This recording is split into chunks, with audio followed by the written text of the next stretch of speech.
Look at your face right now. Not your whole face. The area right below your eyes, the corners of your mouth, the skin along your jawline. Now ask yourself one honest question. When did you stop recognizing that skin as yours? That's not a vanity question. That's a biology question. And the answer has nothing to do with how well you've taken care of yourself. It has everything to do with two proteins your body stopped making enough of somewhere around 45. And in this video, I'm going to show you exactly what those proteins are, why they decline, and what two specific peptides can do to restart that production, based on actual science, not marketing. Here's what's happening inside your skin right now that nobody is explaining clearly. Your skin has two structural proteins that determine everything about how it looks and feels. Collagen, which provides firmness and density. Elastin, which provides the ability to snap back. After 25, you lose roughly 1% of your collagen per year. That sounds slow? It isn't. By 45, you've lost 20% of the collagen you had at 25. By 55, you've lost 30%.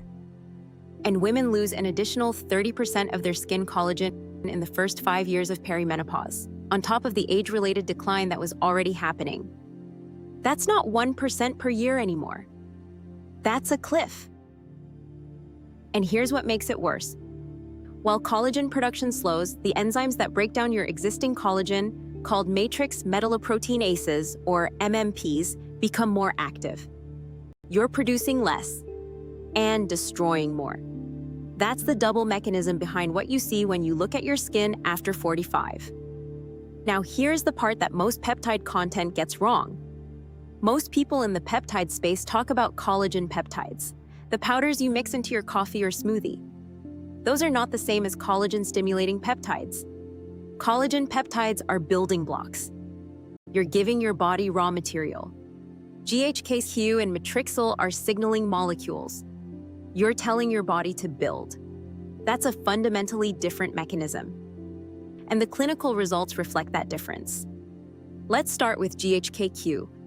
GHK-Cu stands for glycyl L-histidyl lysine copper.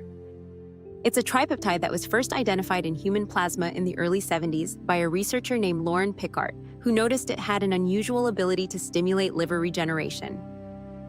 Decades of research later, we now know that GHK-Cu activates more than 4,000 genes, including genes responsible for collagen synthesis, elastin production, antioxidant defense, DNA repair, and anti-inflammatory signaling. 4,000 genes from one tripeptide. That is why GHK-Cu is categorized differently from almost every other skincare or peptide ingredient. It doesn't do one thing. It resets the biological environment that determines how your skin repairs and rebuilds itself. Specifically for collagen, GHK-Cu stimulates the production of collagen types 1, 2, 3, and 5. It also stimulates elastin, dermatan sulfate, and decorin, all of the structural proteins that give skin density and firmness.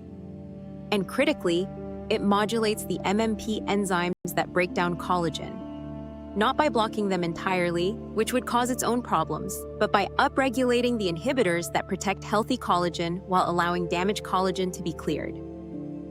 A 2026 review by a board-certified dermatologist noted that a double-blind clinical trial found GHK-Cu cream significantly outperformed a vitamin C product and was comparable to retinoic acid for several aging metrics, with none of the irritation that retinoic acid causes.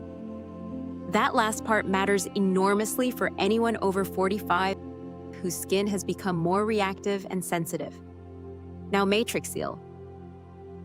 Matrixyl is the trade name for palmitoyl pentapeptide 4, and Matrixyl 3000 is a combination of two peptides, palmitoyl tripeptide 1 and palmitoyl tetrapeptide 7, where GHK-Cu is a broad biological reset. Matrixyl is a precision collagen signal. It works by mimicking a fragment of damaged collagen, specifically the fragment that would naturally trigger your body to produce new collagen to replace it. Your fibroblasts, the cells responsible for producing collagen, receive this signal and respond by upregulating collagen synthesis. Matrixyl 3000 adds a second mechanism, Tetrapeptide 7 reduces inflammation and protects existing collagen from breakdown, while tripeptide 1 drives new production. Together, they address both sides of the collagen equation, building new collagen and protecting what remains. Studies on Matrixyl showed significant reduction in wrinkle depth over 12 weeks of consistent use. Not dramatic transformation, but measurable, statistically significant improvement in exactly the metrics that matter: skin density, wrinkle depth, and surface texture. So what happens when you stack them? GHK-Cu and Matrixyl work through different mechanisms and on different biological pathways. GHK-Cu resets the gene expression environment and clears damaged collagen while stimulating new production. Matrixyl signals fibroblasts directly and protects existing structural proteins from inflammatory breakdown. They are not redundant. They are complementary. An effective peptide skincare approach combines GHK-Cu as a broad tissue remodeling base with Matrixyl or Matrixyl 3000 for precise collagen signaling. That combination addresses 4 things simultaneously. 1.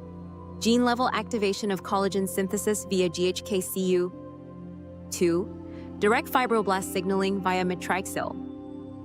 3. Protection of existing collagen from MMP breakdown via tetrapeptide 7. 4. Clearing of damaged collagen to make way for healthy new structure via GHK-Cu. No single peptide does all 4. The stack does. Now, the honest part.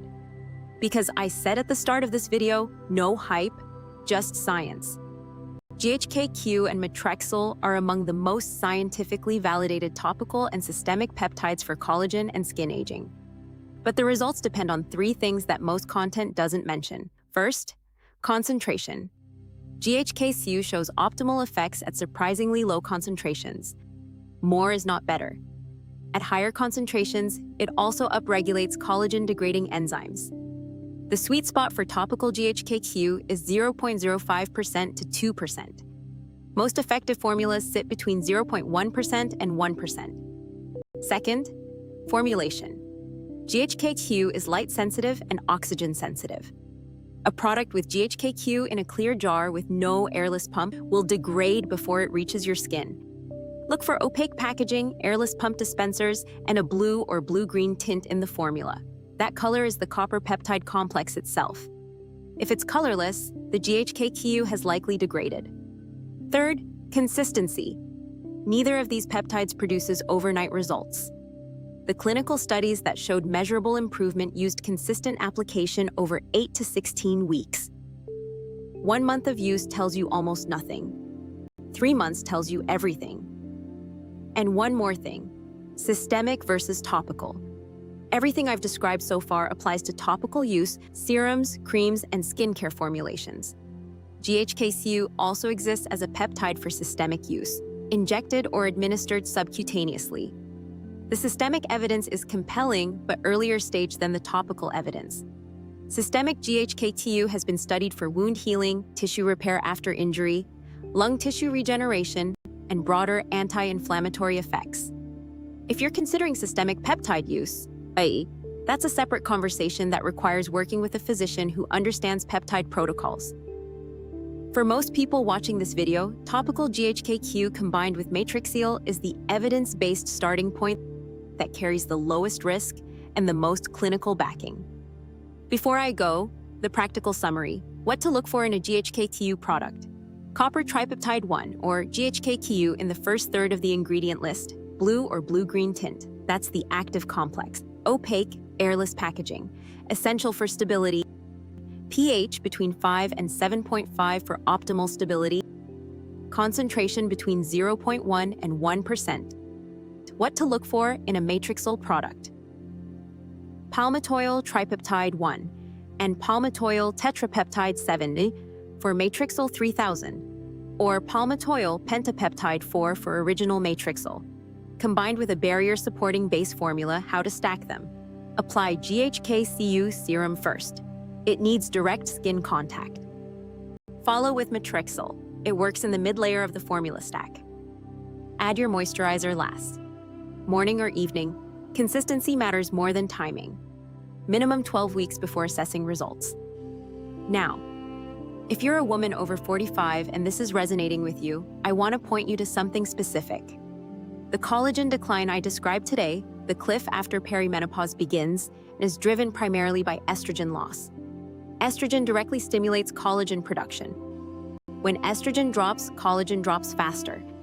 That's why the hormonal picture matters as much as the peptide stack for women over 45. I cover the hormonal side of skin aging, hair loss, and collagen decline in depth on my other channel, Hormonal Balance Institute. The link is in the description below. Because peptides are one piece, hormones are another. And for women over 45, you need both. If this video gave you something real today, subscribe. This channel exists to give you what the research actually shows about peptides, longevity, and performance after 45. No supplements to sell. No sponsors influencing what I say. Just the science, clearly explained, honestly delivered. If you know someone over 45 who is watching their skin change and doesn't know why, share this video with them. The information exists. Most people just never find it. I'll see you in the next one.